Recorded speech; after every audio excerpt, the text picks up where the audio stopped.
ನಮಸ್ಕಾರ, ಶುಭೋದಯ, good morning. 30 minutes 30 ನ್ಯೂಸ್ಗೆ ಸ್ವಾಗತ. ನಾನು ನವಿತಾ ಜೈನ್. ನಿನ್ನೆ ನಡೆದಿರುವಂತಹ ಬೆಳವಣಿಗೆಗಳ ಜೊತೆಗೆ ಇವತ್ತು ನಡೆಯಲಿರುವ ಎಲ್ಲಾ ವಿದ್ಯಮಾನಗಳನ್ನ ಪ್ರಮುಖ 30 ಸುದ್ದಿಗಳಲ್ಲಿ ಒಂದೊಂದಾಗಿ ನೋಡ್ತಾ ಹೋಗೋಣ. ಬೆಂಗಳೂರಿನ ಡಿಜೆ ಹಳ್ಳಿಯ ಫ್ರೇಜರ್ ಟೌನ್ನ ಟ್ಯಾನಿ ರಸ್ತೆಯ ಮಸ್ತಾನಿ ದರ್ಗದಲ್ಲಿ ಆಕಸ್ಮಿಕವಾಗಿ ಬೆಂಕಿ ಕಾಣಿಸಿಕೊಂಡಿದೆ. ಶಾರ್ಟ್ ಸರ್ಕ್ಯೂಟ್ನಿಂದ ಬೆಂಕಿ ಅವಘಡ ಸಂಭವಿಸಿರುವ ಶಂಕೆ ವ್ಯಕ್ತವಾಗಿದೆ.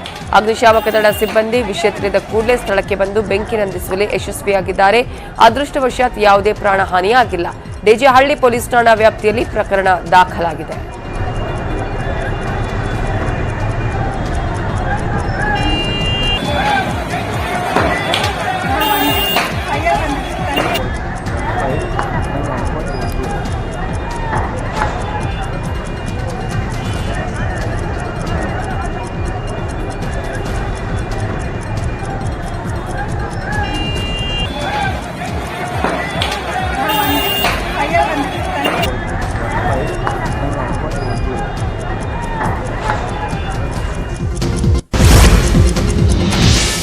ಮಹಾರಾಷ್ಟ್ರದ ಮಹಾನಾಟಕಕ್ಕೆ ಇನ್ನೂ ಕ್ಲೈಮ್ಯಾಕ್ಸೇ ಸಿಗ್ತಾ ಇಲ್ಲ. ಮಹತ್ವದ ಬೆಳವಣಿಗೆಯಲ್ಲಿ ಏಕನಾಥ್ ಶಿಂದೆ ಗುಜರಾತ್ನ ವಡೋದರಕ್ಕೆ ಬಂದು ಬಿಜೆಪಿ ನಾಯಕ ಮಾಜಿ ಸಿಎಂ ದೇವೇಂದ್ರ ಫಡ್ನವೀಸ್ ಜೊತೆ ಚರ್ಚೆ ಮಾಡಿದ್ದಾರೆ ಎನ್ನಲಾಗಿದೆ. ಶಿವಸೇನೆ ಸರ್ಕಾರದಿಂದ ಬೆಂಬಲ ವಾಪಸ್ ಪಡೆಯುವ ಬಗ್ಗೆ ಚರ್ಚೆ ನಡೆದಿದೆ ಅಂತ ನ್ಯೂಸ್ 18ಗೆ ಮಾಹಿತಿ ಸಿಕ್ಕಿದೆ. ನಿನ್ನೆ ಸಂಜೆ ವಡೋದರದಿಂದ ಗುವಾಹಟಿಯ ರೆಸಾರ್ಟ್ಗೆ ಏಕನಾಥ್ ಶಿಂದೆ ವಾಪಸ್ ಹೋಗಿದ್ದಾರೆ ಎನ್ನಲಾಗಿದೆ. ಇತ್ತ ಉದ್ಧವ್ ಠಾಕ್ರೆ ಬಂಡಾಯ ನಾಯಕರಿಗೆ ಶಾಕ್ ಕೊಡ್ತಿದ್ದಾರೆ. ರೆಬಲ್ ಶಾಸಕರ ಮನೆಗಳಿಗೆ ನೀಡಿದ್ದ ಭದ್ರತೆಯನ್ನು ವಾಪಸ್ ಪಡೆದಿದ್ದಾರೆ.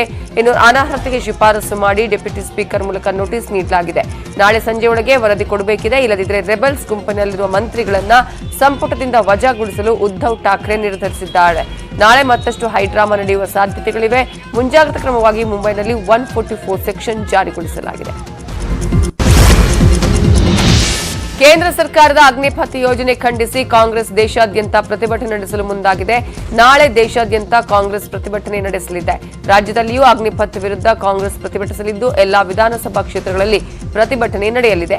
ರಾಜ್ಯಾದ್ಯಂತ ಹೋರಾಟಕ್ಕೆ ಕೆಪಿಸಿಸಿ ಅಧ್ಯಕ್ಷ ಡಿಕೆ ಶಿವಕುಮಾರ್ ಕರೆ ಕೊಟ್ಟಿದ್ದಾರೆ. ಕಾಂಗ್ರೆಸ್ ಪ್ರತಿಭಟನೆ ಹಿನ್ನೆಲೆಯಲ್ಲಿ ಪೊಲೀಸರು ಕಟ್ಟೆಚ್ಚರ ವಹಿಸಿದ್ದಾರೆ. ಕರಾವಳಿ ಕರ್ನಾಟಕ ಸೇರಿದಂತೆ ಸೂಕ್ಷ್ಮ ಪ್ರದೇಶಗಳಲ್ಲಿ ಬಿಗಿ ಭದ್ರತೆಯನ್ನ ಏರ್ಪಡಿಸಲಾಗಿದೆ. ಬೆಂಗಳೂರು ಸೇರಿ ರಾಜ್ಯದ ಹಲವೆಡೆ ಪೊಲೀಸರು ಹದ್ದಿನ ಕಣ್ಣಿಟ್ಟಿದ್ದಾರೆ. ಅಕ್ರಮವಾಗಿ ಕಸಾಯಿಖಾನೆಗೆ ಸಾಗಿಸ್ತಾ ಇದ್ದ ಗೋವುಗಳನ್ನು ದಾವಣಗೆರೆ ಪೊಲೀಸರು ರಕ್ಷಿಸಿದ್ದಾರೆ. ಭಾಷಾನಗರದಲ್ಲಿ ಅಕ್ರಮವಾಗಿ ಗೋವುಗಳನ್ನು ಸಾಗಿಸುತ್ತಿದ್ದ ಬಗ್ಗೆ ಖಚಿತ ಮಾಹಿತಿ ತಿಳಿದ ಪೊಲೀಸರು ದಾಳಿಯನ್ನ ನಡೆಸಿದ್ದಾರೆ. ಆಗ ಏಕಾಏಕಿ ನುಗ್ಗಿದ ಜನ ಲಾರಿಗೆ ನುಗ್ಗಿ ಗೋವುಗಳನ್ನು ಬಿಡಿಸಿಕೊಂಡು ಹೋಗೋದಕ್ಕೆ ಪ್ರಯತ್ನಿಸಿದ್ದಾರೆ. ಈ ವೇಳೆ ಕಿಡಿಗೇಡಿಗಳು ಪೊಲೀಸರ ಮೇಲೂ ಕಲ್ಲು ತೂರಾಟ ಮಾಡಿದ್ದಾರೆ. ಸ್ಥಳದಲ್ಲಿ ಹೆಚ್ಚಿನ ಪೊಲೀಸರನ್ನ ನಿಯೋಜಿಸಲಾಗಿದ್ದು 30 ಗೋವುಗಳನ್ನು ರಕ್ಷಿಸಲಾಗಿದೆ.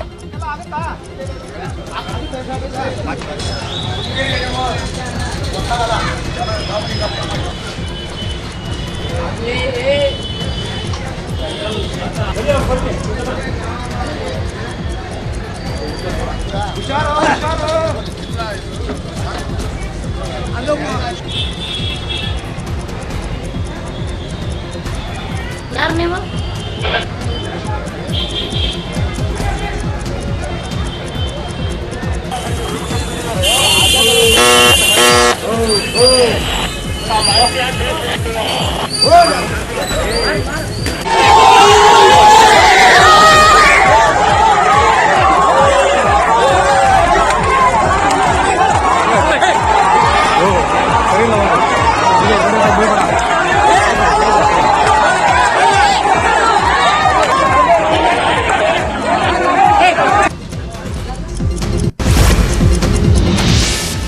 ಎಸ್ಎಫ್ಐ ಕಚೇರಿ ಅಂತ ಭಾವಿಸಿ ಭಾರತ ಕಮ್ಯುನಿಸ್ಟ್ ಪಕ್ಷದ ಕಚೇರಿಗೆ ನುಗ್ಗಿ ದಾಂಧಲೆ ನಡೆಸಲಾಗಿದೆ. ಈ ಸಂಬಂಧ ಸಿಪಿಐ ರಾಜ್ಯ ಕಾರ್ಯದರ್ಶಿ ಸಾತಿ ಸುಂದರೇಶ್ ಡಿಕೆ ಶಿವಕುಮಾರ್ಗೆ ಪತ್ರ ಬರೆದಿದ್ದಾರೆ. ಎನ್ಎಸ್ಯುಐ ಸಂಘಟನೆಯ 20ಕ್ಕೂ ಹೆಚ್ಚು ಕಾರ್ಯಕರ್ತರಿಂದ ದಾಂಧಲೆಗೆ ಪ್ರಯತ್ನ ನಡೆದಿದೆ. ಎಸ್ಎಫ್ಐ ಕಚೇರಿ ಬದಲು ಬೆಂಗಳೂರಿನ ಸಿಎಫ್ಐ ಕಚೇರಿಗೆ ಮುತ್ತಿಗೆ ಹಾಕಿದ್ದಾರೆ. ನಿಮ್ಮ ಹುಡುಗರಿಗೆ ಸೈದ್ಧಾಂತಿಕ ತಿಳುವಳಿಕೆ ಇಲ್ಲ, ಗಲಭೆಕೋರರ ಮನಸ್ಥಿತಿ ಇದೆ. ಡಿಕೆ ಶಿವಕುಮಾರ್ ಅವರೇ ನಿಮ್ಮ ಹುಡುಗರಿಗೆ ಬುದ್ಧಿ ಹೇಳಿ ಅಂತ ಸಾತಿ ಸುಂದರೇಶ್ ಕಿಡಿಕಾರಿದ್ದಾರೆ.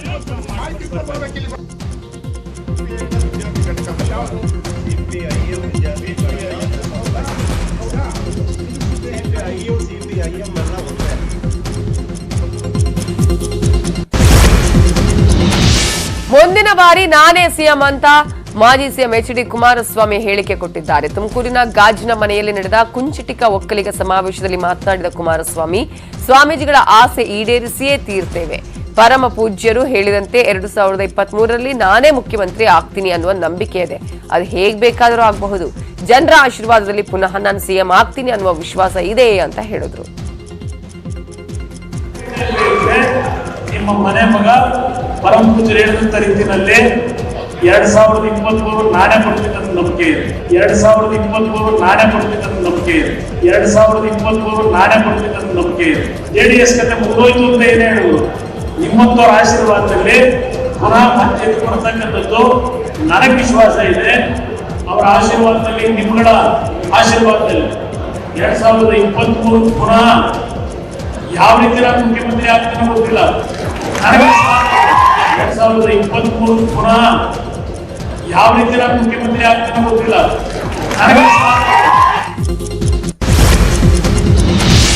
ಸಿದ್ದರಾಮಯ್ಯ ಕೋಲಾರದಲ್ಲಿ ಸ್ಪರ್ಧೆ ಮಾಡ್ತಾರೆ ಅನ್ನುವ ವಿಚಾರಕ್ಕೆ HD ಕುಮಾರಸ್ವಾಮಿ ಪ್ರತಿಕ್ರಿಯಿಸಿದ್ದಾರೆ. ಯಾರು ಎಲ್ಲಿ ಬೇಕಾದ್ರೂ ಸ್ಪರ್ಧೆ ಮಾಡಲಿ, ತೊಂದರೆ ಏನಿಲ್ಲ. ನಮ್ಮ ಪಕ್ಷ ಸಂಘಟನೆಗೆ ನಾವೇನ್ ಮಾಡಬೇಕೋ ನಾವು ಅದನ್ನ ಮಾಡ್ತೀವಿ ಅಂತ ಹೇಳಿದ್ರು. ಇನ್ನು BBMP ವಾರ್ಡ್ ವಿಂಗಡಣೆ ಬಗ್ಗೆ ಈಗಾಗಲೇ ಹಲವಾರು ಗೊಂದಲಗಳಿವೆ. ಬಹುಶಃ ಚುನಾವಣೆ ನಡಿಬಾರದು ಅನ್ನೋ ಹಿನ್ನೆಲೆಯಲ್ಲಿ ಗೊಂದಲಗಳನ್ನ ಸೃಷ್ಟಿ ಮಾಡೋದಕ್ಕೆ ಹೊರಟಿದ್ದಾರೆ ಅಂತ ಸರ್ಕಾರದ ವಿರುದ್ಧ ವಾಗ್ದಾಳಿ ನಡೆಸಿದ್ರು. ತೊಂದರೆ ಇಲ್ಲ, ಎಲ್ಲರೂ ಯಾರು ಎಲ್ಲಿ ಬೇಕಾದರೂ ಚುನಾವಣೆ ನಿಲ್ಬೋದು. ನಿಲ್ಬೇಡಿ ಅಂತ ಹೇಳೋಕ್ಕಾಗುತ್ತಾ? ನೋಡೋಣ ಎಲ್ಲಿ ನಿಲ್ತಾರೆ, ನಮಗೆ ಸಂಬಂಧ ಇಲ್ಲ. ಕಾಂಗ್ರೆಸ್ ಪಕ್ಷದಲ್ಲಿ ಅವರೇ ನಿರ್ಧಾರ ಮಾಡಿ ಅವರೆಲ್ಲ ಅಭ್ಯರ್ಥಿ ಆಗ್ತಾರೆ, ಅದು ಅವ್ರಿಗೆ ಸೇರಿದ್ದು.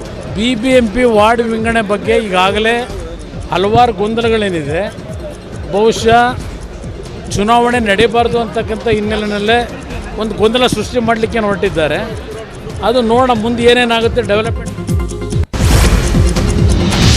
ದಕ್ಷಿಣ ಭಾರತದ ಅತಿ ದೊಡ್ಡ ರಿಯಲ್ ಎಸ್ಟೇಟ್ ಸಂಸ್ಥೆ ಮಂತ್ರಿ ಗ್ರೂಪ್ಸ್ನ CMD ಸುಶೀಲ್ ಪಾಂಡುರಂಗ್ ಅವರನ್ನ ED ಅಧಿಕಾರಿಗಳು ಬಂಧಿಸಿದ್ದು 10 ದಿನಗಳ ಕಾಲ ಕಸ್ಟಡಿಗೆ ಪಡೆದಿದ್ದಾರೆ. ಕಳೆದ ವರ್ಷ IT ದಾಳಿ ನಡೆದಿತ್ತು. ಅಕ್ರಮ ಹಣ ವರ್ಗಾವಣೆ ಸುಳಿವು ಸಿಕ್ಕ ಬಳಿಕ ಕೇಸ್ EDಗೆ ವರ್ಗಾವಣೆಯಾಗಿತ್ತು. ಮಂತ್ರಿ ಗ್ರೂಪ್ಸ್ನಿಂದ 1200 ಜನರಿಗೆ ಫ್ಲಾಟ್ ಮಾರಾಟ ಮಾಡಿ 1350 ಕೋಟಿ ಸಂಗ್ರಹಿಸಿದ್ದು ಫ್ಲಾಟ್ ನೀಡದೆ ವಂಚನೆ ಮಾಡಲಾಗಿದೆ. ಅದು ಅಲ್ಲದೆ ನಗದು ರೂಪದಲ್ಲೇ ವ್ಯವಹಾರ ಮಾಡಿರುವುದು ಅನುಮಾನಕ್ಕೆ ಕಾರಣವಾಗಿದೆ. ಸುಬ್ರಹ್ಮಣ್ಯ ನಗರ ಠಾಣೆಯಲ್ಲಿ ಗ್ರಾಹಕರು ವಂಚನೆಯ ದೂರು ದಾಖಲಿಸಿದ್ರು. ಮಂತ್ರಿ ಗ್ರೂಪ್ಸ್ ಹಲವಾರು ಯೋಜನೆಗಳಿಗಾಗಿ ಹಲವಾರು ಹಣಕಾಸು ಸಂಸ್ಥೆಗಳಿಂದ 5,000 ಕೋಟಿ ಸಾಲ ಮಾಡಿದ್ದು ಹಣ ಪಾವತಿ ಮಾಡಿಲ್ಲ. ಅಷ್ಟೇ ಅಲ್ಲದೆ 1,000 ಕೋಟಿಯಷ್ಟು ಹಣವನ್ನ ಅನುತ್ಪಾದಕ ಪಟ್ಟಿಗೆ ಸೇರಿಸಿದೆ ಅಂತ ED ಅಧಿಕಾರಿಗಳು ತಿಳಿಸಿದ್ದಾರೆ. ಅಂಜನಾದ್ರಿ ಬೆಟ್ಟದ ಅಭಿವೃದ್ಧಿಗೆ 100 ಕೋಟಿ ಬಿಡುಗಡೆ ಮಾಡಲು ಸಿಎಂ ಸೂಚಿಸಿದ್ದಾರೆ. ಅಂಜನಾದ್ರಿ ಬೆಟ್ಟದಲ್ಲಿ ಪಾರ್ಕಿಂಗ್, ರೋಪ್ವೇ, ರಸ್ತೆ, ಫುಟ್ಪಾತ್ ಕಾಮಗಾರಿಗೆ ಈ ಹಣ ಬಳಕೆಯಾಗಲಿದ್ದು 2 ತಿಂಗಳೊಳಗೆ ಎಲ್ಲಾ ಕಾಮಗಾರಿಗಳಿಗೂ ಅಡಿಗಲ್ಲು ಹಾಕಲಾಗುತ್ತೆ. ಜುಲೈ 15ರ ಒಳಗೆ ಸಿಎಂ ಬೊಂಬೈ ಅಂಜನಾದ್ರಿ ಬೆಟ್ಟಕ್ಕೆ ಭೇಟಿ ನೀಡಲಿದ್ದಾರೆ ಅಂತ ಸಚಿವ ಆನಂದ್ ಸಿಂಗ್ ಹೇಳಿದ್ದಾರೆ. ಬೆಂಗಳೂರು ಟ್ರಾಫಿಕ್ ಸುವ್ಯವಸ್ಥೆ ಕುರಿತು BBMP ಹಾಗೂ ಬೆಂಗಳೂರು ಪೊಲೀಸ್ ಅಧಿಕಾರಿಗಳೊಂದಿಗೆ ಸಿಎಂ ಬಸವರಾಜ ಬೊಮ್ಮಾಯಿ ಸಭೆ ನಡೆಸಿ ತೆಗೆದುಕೊಳ್ಳಬೇಕಾದಂತಹ ಕ್ರಮಗಳ ಬಗ್ಗೆ ತಿಳಿಸಿದ್ದಾರೆ. ಸಭೆ ನಂತರ ಮಾತಾಡಿದ ಸಿಎಂ, ಎಲ್ಲೆಲ್ಲಿ ಹೆಚ್ಚು ಟ್ರಾಫಿಕ್ ಜಾಮ್ ಆಗುತ್ತೆ, ಅದಕ್ಕೆ ಏನ್ ಪರಿಹಾರ ಅನ್ನೋದ್ರ ಕುರಿತು ಚರ್ಚೆ ಮಾಡಲಾಗಿದೆ. ಜಲಮಂಡಳಿ, BBMP, ಮೆಟ್ರೋಗೆ ಸಂಬಂಧಪಟ್ಟಂತಹ ಕಾಮಗಾರಿಗಳು ಬೇಗ ಪೂರ್ಣಗೊಳಿಸಲು ತಿಳಿಸಲಾಗಿದೆ. ಟ್ರಾಫಿಕ್ ಸಮಸ್ಯೆ ಬಗೆಹರಿಸಲು ಹಲವು ಕ್ರಮಗಳನ್ನು ತೆಗೆದುಕೊಳ್ಳುವುದಕ್ಕೆ ಸೂಚಿಸಿದ್ದೇನೆ. ಸದ್ಯ ಟೋಯಿಂಗ್ ಸಂಬಂಧ ಯಾವುದೇ ಚರ್ಚೆ ನಡೆಸಿಲ್ಲ ಅಂತ ಸಿಎಂ ಮಾಹಿತಿ ಕೊಟ್ಟರು.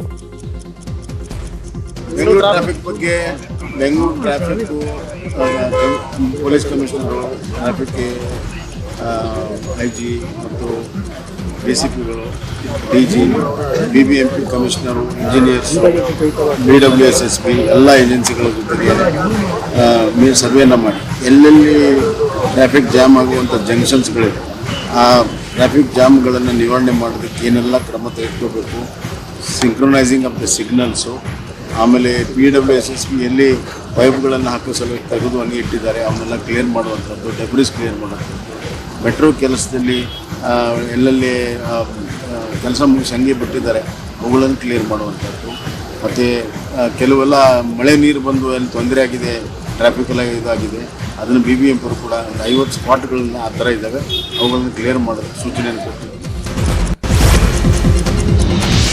ಕಳೆದ 1 ತಿಂಗಳ ಹಿಂದೆ 100ರ ಗಡಿ ದಾಟಿದ್ದ ಟೊಮ್ಯಾಟೊ ಬೆಲೆ ದಿಢೀರ್ ಕುಸಿದಿದೆ. ಸಗಟು ವ್ಯಾಪಾರದಲ್ಲಿ ಈಗ ಪ್ರತಿ ಕೆಜಿಗೆ 26 ರೂಪಾಯಿಗೆ ಮಾರಾಟವಾಗುತ್ತಿದೆ. ರಾಜ್ಯದಲ್ಲಿ ಇತ್ತೀಚೆಗೆ ಸುರಿದ ಅಕಾಲಿಕ ಮಳೆಯಿಂದಾಗಿ ಟೊಮೆಟೊ ಬೆಳೆ ನೆಲ ಕಚ್ಚಿದ ಪರಿಣಾಮ ಬೆಲೆಯು ಗಗನಕ್ಕೇರಿತು. ಈಗ ಮಳೆ ಪ್ರಮಾಣ ಕಡಿಮೆಯಾಗಿದೆ. ಅಲ್ಲದೆ ಬೆಂಗಳೂರು ಸುತ್ತಮುತ್ತ ಉತ್ತಮ ಫಸಲು ಬಂದಿರುವುದು ಹಾಗೂ ಮಹಾರಾಷ್ಟ್ರದಿಂದ ಆಗಮಿಸುತ್ತಾ ಇರುವ ಟೊಮೆಟೊ ಪ್ರಮಾಣವು ಹೆಚ್ಚಳವಾಗಿರುವ ಹಿನ್ನೆಲೆಯಲ್ಲಿ ಬೆಲೆ ಕಡಿಮೆಯಾಗಿದೆ. ಕೋಲಾರ ಚಿಕ್ಕಬಳ್ಳಾಪುರ ಹಾಲು ಒಕ್ಕೂಟದಿಂದ ಚಿಕ್ಕಬಳ್ಳಾಪುರ ಜಿಲ್ಲೆ ವಿಭಜನೆ ಮಾಡಿ ರಾಜ್ಯ ಸಹಕಾರ ಸಂಘಗಳ ಜಂಟಿ ನಿಬಂಧಕರ ಆದೇಶ ಹಿನ್ನೆಲೆ ಜೂನ್ 22ರಿಂದಲೇ ಕೋಚಿಮುಲ್ ಒಕ್ಕೂಟದಿಂದ ಚಿಕ್ಕಬಳ್ಳಾಪುರ ಜಿಲ್ಲೆಯಲ್ಲೇ ಪ್ರತ್ಯೇಕಿಸಿ ಆದೇಶ ಹೊರಡಿಸಲಾಗಿದೆ. ಆದರೆ ಕೋಲಾರ ಜಿಲ್ಲೆಯ ಹಾಲು ಒಕ್ಕೂಟದ ಅಧ್ಯಕ್ಷರು, ನಿರ್ದೇಶಕರು ಸಚಿವ ಸುಧಾಕರ್ ವಿರುದ್ಧ ಬೇಸರ ಹೊರಹಾಕಿದ್ದಾರೆ. ಹಿಂದೆ ಸಮ್ಮಿಶ್ರ ಸರ್ಕಾರ ಇದ್ದಾಗ 100 ಕೋಟಿ ವೆಚ್ಚದಲ್ಲಿ ಎಂವಿ ಕೃಷ್ಣಪ್ಪ ಅವರ ಸ್ಮರಣಾರ್ಥ ಎಂವಿಕೆ ಗೋಲ್ಡನ್ ಡೇರಿಗೆ ಗುದ್ದಲಿ ಪೂಜೆ ನೆರವೇರಿದ್ದು, ಎರಡೂ ಒಕ್ಕೂಟಗಳ ವಿಭಜನೆ ಪ್ರಸ್ತಾಪ ಬಂದಾಗ ಗೋಲ್ಡನ್ ಡೇರಿ ಯೋಜನೆಯನ್ನ ಸಚಿವ ಸುಧಾಕರ್ ಸ್ಥಗಿತ ಮಾಡಿಸಿದ್ರು. ಆದ್ರೆ ಈಗ ಚಿಕ್ಕಬಳ್ಳಾಪುರ ಜಿಲ್ಲೆಯನ್ನ ಪ್ರತ್ಯೇಕಿಸಿದ್ರು. ಕೋಲಾರದ ಎಂವಿಕೆ ಡೇರಿ ಯೋಜನೆಯ ಮೇಲಿನ ತಡೆಯನ್ನ ತೆರವು ಮಾಡಿಸದೆ ಸಚಿವ ಸುಧಾಕರ್ ಜಿಲ್ಲೆಗೆ ಅನ್ಯಾಯ ಮಾಡಿದ್ದಾರೆ ಅಂತ ಹಾಲು ಒಕ್ಕೂಟ ಅಧ್ಯಕ್ಷ ನಂಜೇಗೌಡ ಬೇಸರ ಹೊರಹಾಕಿದ್ದಾರೆ. ಕೋಲಾರ ಜಿಲ್ಲೆಯಲ್ಲಿ ಮಾವು ಮಂಡಿ ಮಾಲೀಕರಿಂದ ಪೊಲೀಸರು ಹಣ ವಸೂಲಿ ಮಾಡಿದ ಆರೋಪ ಕೇಳಿಬಂದಿದೆ. ಶ್ರೀನಿವಾಸಪುರದ ಮಾವು ಮಂಡಿ ಮಾಲೀಕರಿಂದ ಹಣ ವಸೂಲಿ ಮಾಡುತ್ತಾ ಇರುವ ವಿಡಿಯೋ ವೈರಲ್ ಆಗಿದೆ. ಪ್ರತಿದಿನ ಮಾವಿನ ಹಣ್ಣು ಹಾಗೂ ಮಾಮೂಲಿ ಹಣ ನೀಡುವಂತೆ ಒತ್ತಾಯಿಸುತ್ತಿರುವುದಾಗಿ ಪೊಲೀಸ್ ಕಾನ್ಸ್ಟೇಬಲ್ ರವಿ ಮೇಲೆ ಆರೋಪ ಕೇಳಿಬಂದಿದೆ. ಆದರೆ ಆರೋಪ ತಳ್ಳಿ ಹಾಕಿದ ಪೊಲೀಸ್ ಕಾನ್ಸ್ಟೇಬಲ್ ರವಿ ಮಾವು ಕೊಳ್ಳಲು ಮಾರುಕಟ್ಟೆಗೆ ಹೋಗಿದ್ದೆ ಅಂತ ಹೇಳಿದ್ದಾರೆ.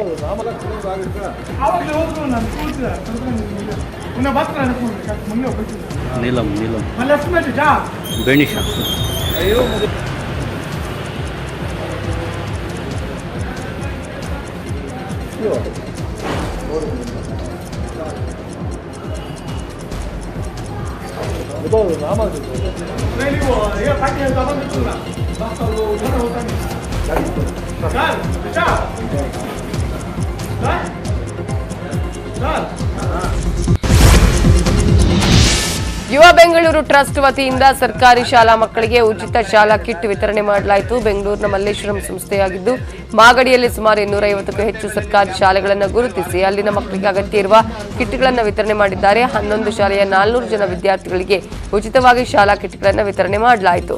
ರಾಜ್ಯದ ಕಲಬುರಗಿ, ರಾಯಚೂರು ಸೇರಿದಂತೆ ವಿವಿಧ ಭಾಗಗಳಲ್ಲಿ ಬಡ ಮಕ್ಕಳು ಎಲ್ಲಿ ವಿದ್ಯಾಭ್ಯಾಸ ಮಾಡ್ತಾ ಇರುವ ಸರ್ಕಾರಿ ಶಾಲೆಗಳಿದೆಯೋ ಅದನ್ನು ಗುರುತಿಸಿ ಅವರಿಗೆ ಸಹಾಯ ಹಸ್ತ ಚಾಚುತ್ತಾ ಇದೆ ಈ ಸಂಸ್ಥೆ. ಈ ಕೋವಿಡ್ ಟೈಮಲ್ಲಿ ಕ್ಯಾಪ್ ವಾರಕ್ಕೆ ಪದ್ಧತಿ ಅಂತ ಅನ್ಕೊಂಡಿದ್ದೀನಿ. ಗುಜರಾತ್ ಗಲಭೆ ಸಾವು ನೋವಿನ ಬಗ್ಗೆ ಫಸ್ಟ್ ಟೈಮ್ ಗೃಹ ಸಚಿವ ಅಮಿತ್ ಶಾ ಮುಕ್ತವಾಗಿ ಮಾತಾಡಿದ್ದಾರೆ. ಸುಪ್ರೀಂ ಕೋರ್ಟ್ ತ್ರಿಸದಸ್ಯ ಪೀಠ ಮೋದಿ ಸೇರಿದಂತೆ 63 ಜನರ ವಿರುದ್ಧ ಅರ್ಜಿಯನ್ನು ವಜಾಗೊಳಿಸಿತ್ತು. ಇದರ ಬೆನ್ನಲ್ಲೇ ಅಮಿತ್ ಶಾ ಮಾತನಾಡಿದ್ದಾರೆ. ಮೋದಿ 19 ವರ್ಷಗಳಿಂದ ವಿಷಕಂಠನಂತೆ ಎಲ್ಲವನ್ನ ನುಂಗಿಕೊಂಡಿದ್ದಾರೆ. ಮಕ್ಕಳು, ಮಹಿಳೆಯರನ್ನ ಕೊಂದ ದೃಶ್ಯ ಕಣ್ಣ ಮುಂದಿದೆ ಅಂತ 2002ರ ಕಹಿ ಘಟನೆಯ ಬಗ್ಗೆ ಅಮಿತ್ ಶಾ ಮಾತಾಡಿದ್ದಾರೆ. देश का इतना बड़ा नेता एक शब्द बोले बगैर सभी दुखों को भगवान शंकर के विषपान की तरह गले में उतारकर सहन कर कर लड़ता रहा और आज जब अंत में सत्य सोने की तरह बा रहा है, चमकता हुआ बा रहा है, तो आनंद ही होगा।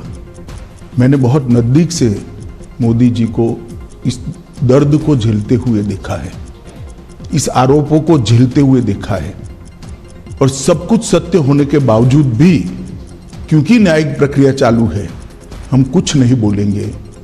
इस स्टैंड को कोई बहुत मजबूत मन का आदमी ही ये स्टैंड ले सकता है।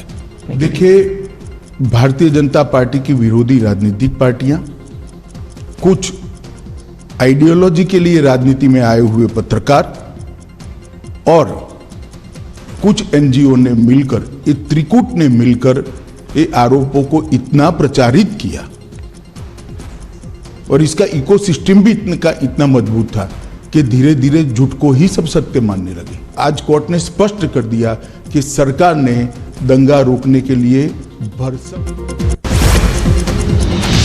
ಪ್ರಧಾನಿ ನರೇಂದ್ರ ಮೋದಿ ಇವತ್ತಿನಿಂದ 3 ದಿನಗಳ ಕಾಲ ಜರ್ಮನಿ ಮತ್ತು ಯುಎಇ ಪ್ರವಾಸ ಕೈಗೊಳ್ಳುತ್ತಿದ್ದಾರೆ. 60 ಗಂಟೆಗಳ ಅವಧಿಯ ಪ್ರವಾಸದಲ್ಲಿ 15 ಸಭೆಗಳಲ್ಲಿ ಭಾಗಿಯಾಗಲಿದ್ದಾರೆ.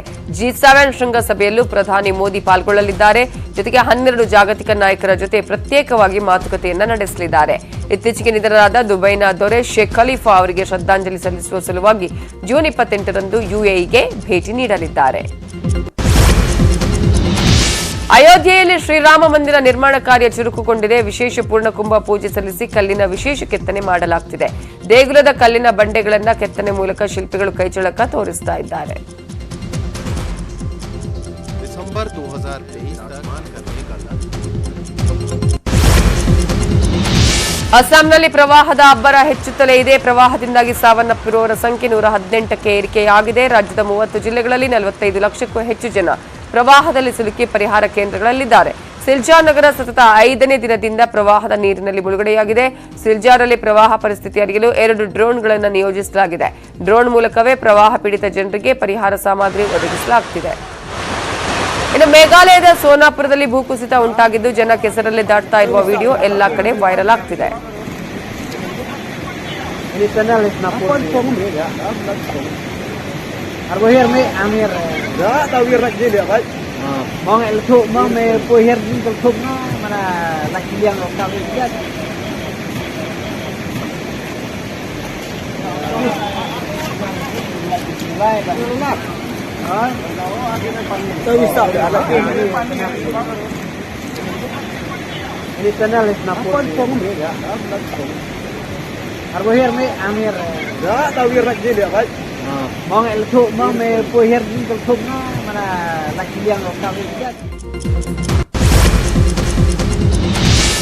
ಕಳೆದ ಶುಕ್ರವಾರ ಹೊಂಬಾಳೆ ಫಿಲ್ಮ್ಸ್ ಕಚೇರಿಗೆ ಮಾಜಿ ವಿಶ್ವಸುಂದರಿ ಮಾನುಷಿ ಚಿಲ್ಲರ್ ಭೇಟಿ ನೀಡಿದ್ರು. ಹೊಂಬಾಳೆ ಬ್ಯಾನರ್ನಲ್ಲಿ ಹಲವು ಸಿನಿಮಾಗಳು ಮೂಡಿ ಬರ್ತಾ ಇದ್ದು ಯಾವ ಚಿತ್ರಕ್ಕಾಗಿ ಮಾನುಷಿಯನ್ನು ಕರೆಸಲಾಗಿದೆ ಅನ್ನುವ ಕುತೂಹಲ ಕೂಡ ಮೂಡಿಸಿತ್ತು.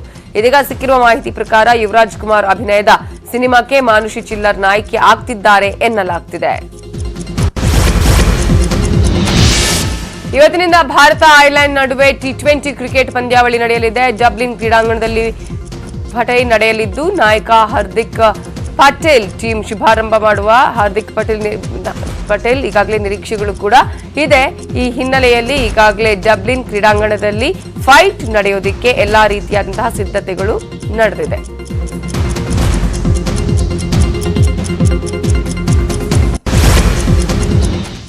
ಇವಿಷ್ಟು ಹೊತ್ತಿನ ಪ್ರಮುಖ ಸುದ್ದಿ. ನೋಡ್ತಾ ಇರಿ ನ್ಯೂಸ್ 18 ಕನ್ನಡ. ಜಾಲ ನಮ್ಮದು, ಬಲ ನಿಮ್ಮದು.